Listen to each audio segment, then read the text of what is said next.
આપણે તમે જો ગાય મળે એટલે આપણે એમ કે સુકન માનીએ કે ના ના આ જો આપણું કામ લગભગ પતી જશે. ગાય એ સુકન છે, પણ જો અચાનક મળે તો આપણે નીકળવા પહેલા આપણે છોકરાને કહે ગાયને લઈ આવ લાકડી મારી અને આપણી સામે આવે ગાય તો એ સુકન નથી. અચાનક જો ગાય મળી જાય તો સુકન છે. કોઈ બ્રાહ્મણ મળે અને એ સુકન છે, પણ બ્રાહ્મણ કેવો હોવો જોઈએ? બ્રાહ્મણ મળે સુકન છે સાહેબ, પણ બ્રાહ્મણ कैसा होना चाहिए કે બ્રાહ્મણના કપાળમાં તિલક હોવું જોઈએ અને મસ્તક પર શિખા હોવી જોઈએ સાહેબ. ઘણા એમ કે બ્રાહ્મણ ક્રોધી હોય, અમારા વિદ્વાનો એમ કે બ્રાહ્મણ કલ્યાણકારી ભગવાન શંકર પછીનું કોઈ રૂપ હોય તો અમારો ભૂદેવ છે સાહેબ. તો ભૂદેવને કદી ક્રોધ ન હોય સાહેબ. બ્રાહ્મણ કદી ક્રોધી નહીં હોના चाहिए.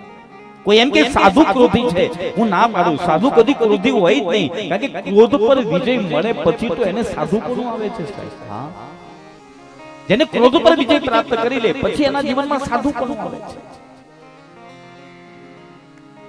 ઘણા એમ કે મારા મહારાજ તો અમારા સાધુ તો બહુ ગુસ્સા વાળા, બહુ ક્રોધી. સાધુ અને સંત કદી ક્રોધી ન હોય, બ્રાહ્મણ કદી ક્રોધી ન હોય. હા, શું કામ ન હોય છે? એટલા માટે કહું, એનું પ્રમાણ સાથે તમને વાત કરી રહ્યો કે બ્રાહ્મણના કપાળમાં તિલક હોય છે અને ભસ્મનું તિલક હોય, અને જેના કપાળમાં ભસ્મનું તિલક હોય ને સાહેબ ભલા એને કદી ક્રોધ આવતો જ નથી, એને શીતળતા મળે છે સાહેબ.